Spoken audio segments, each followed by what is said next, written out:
Ahora, lo que debemos hacer es trabajar en el componente que será el formulario de las tareas. Desde este componente podremos crear y editar tareas. Por ahora nos concentraremos en poder crear tareas. Vamos a ir hacia el archivo todoformcomponent.html y vamos a pegar el siguiente código. El tema central de este componente es, claro está, el formulario. Aquí tenemos un formulario, en el cual exponemos tres controles y al final tenemos dos botones. Los controles son estos tres que tenemos aquí. Tenemos un input type text, que va a ser el título de la tarea. Tenemos un text area, donde vamos a colocar la descripción de la tarea. Y tenemos un checkbox, donde vamos a colocar si la tarea ya ha sido realizada o no.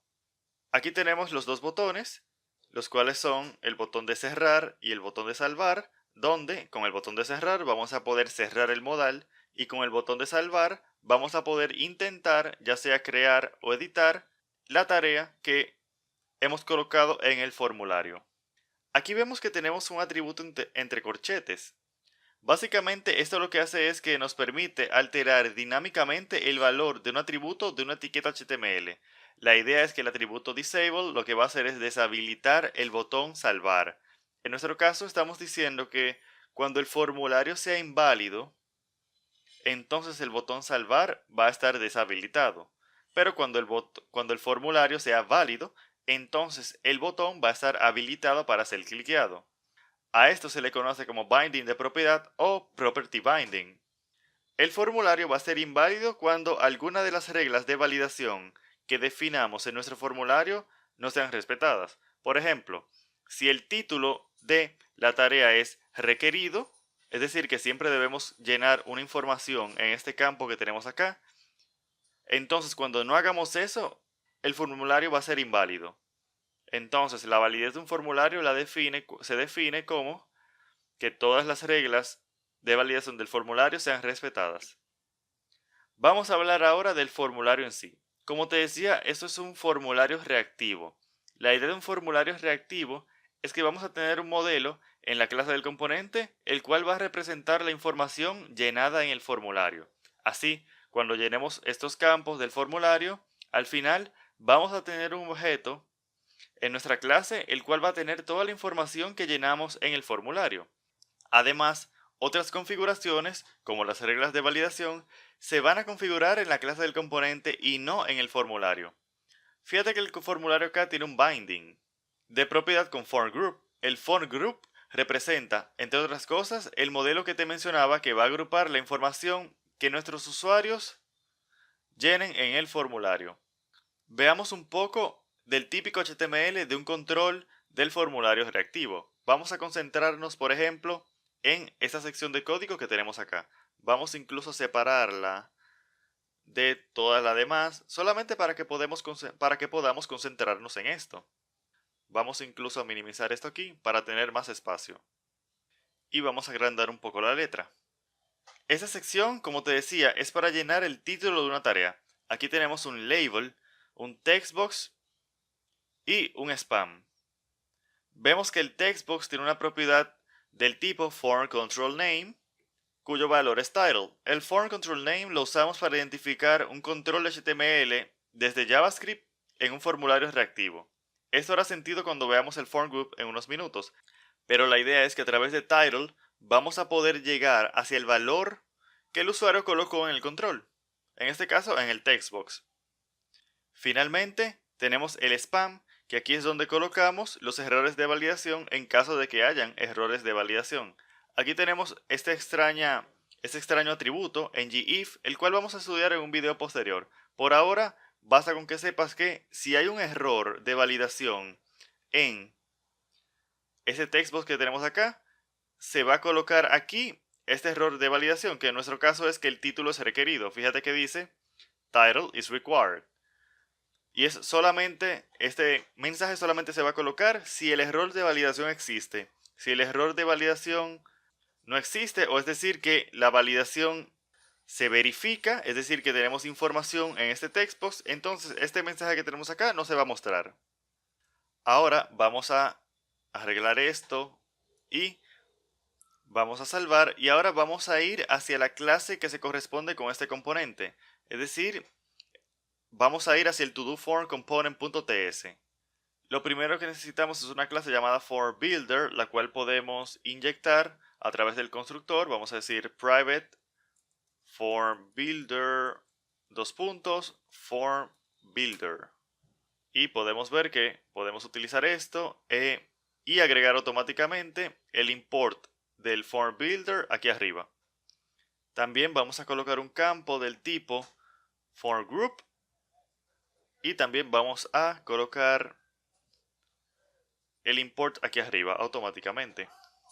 Luego vamos a trabajar en el onInit de nuestra clase. El método onInit lo utilizamos cuando queremos realizar ciertas tareas de inicialización de nuestro componente. Vamos a pegar este código acá y también vamos a traer los validators aquí en nuestra sección de imports. Este código utiliza el FormBuilder para crear un form group. El form group va a tener un objeto, fíjate acá que estamos teniendo un objeto acá, de 3 propiedades. Esas propiedades coinciden con los form control name que colocamos en el formulario. Por ejemplo, aquí tenemos la propiedad title y si recordamos, aquí en el formulario tenemos un form control name cuyo valor es title. Entonces, lo que sea que coloquemos en ese textbox que tenemos acá, se va a colocar en un objeto en su propiedad title. Fíjate que a la propiedad title le estamos colocando un arreglo con 2 valores. El primer valor es un string vacío y esto representa el valor por defecto que va a tener el textbox. El segundo valor es un conjunto de validadores, los cuales van a definir las reglas de validación de nuestro textbox en este caso. Aquí lo que estamos haciendo es indicando que este campo va a ser requerido, por eso estamos diciendo validators.required. Si no queremos colocar reglas de validación sobre un campo, podemos simplemente no pasarle ningún validador, que es exactamente lo que estamos haciendo con esta propiedad done, donde estamos indicando que el valor por defecto de done, que es un checkbox, va a ser falso, lo que implica que el checkbox simplemente no va a estar seleccionado, pero no va a haber ningún tipo de regla de validación asociada al control de nombre done. Podemos probar el formulario. Vamos a salvar lo que estamos haciendo y vamos a regresar hacia Google Chrome. Vamos a venir acá, vamos a presionar a To Do y vemos que aquí tenemos un modal y en este tenemos nuestro formulario. Tenemos nuestros 3 campos, como decíamos, Title, Description y Done. Y aquí abajo tenemos los botones Close y Save. Fíjate que el botón Save está inhabilitado. Si yo le doy clic no pasa nada. Ahora, si vengo acá y lleno este campo, y lleno este campo también, entonces el botón Save va a estar habilitado. ¿Por qué? Pues porque, como estos campos eran requeridos, mientras estuvieran vacíos, entonces no se iba a habilitar el botón Save. Vamos a ver que si dejamos el título vacío, nos sale el mensaje de que este campo es requerido. Lo mismo ocurre con el campo Description. Si intentamos presionar la X para cerrar el modal, vemos que no pasa nada. Vamos a corregir esto. Regresemos hacia Visual Studio Code. Vamos a ver que cuando presionamos la X, que es este botón que tenemos acá, decimos Active Modal, pero si venimos a la clase, no tenemos ningún Active Modal. Entonces tenemos que inyectar ese servicio que me va a permitir trabajar con el modal activo de nuestra aplicación. El modal activo se refiere al modal que se está mostrando en este momento. Para eso yo voy a venir acá, voy a colocar un modificador de acceso, public. Vamos a decir Active Modal, que va a ser del tipo ngv Active Modal, y vamos a colocar una coma acá. Y vamos a traer ngv Active Modal. Y ya con eso el modal se va a cerrar. Vamos a salvar y vamos a regresar hacia Google Chrome. Presionamos este botón, le damos a la X y vemos que se nos indica que hemos cerrado el modal, tal cual era lo que queríamos. En el siguiente video lo que vamos a hacer es que ya con el formulario creado, vamos a aprender a salvar y leer data de Cloud Firestore y veremos las directivas ngIf y ngFor.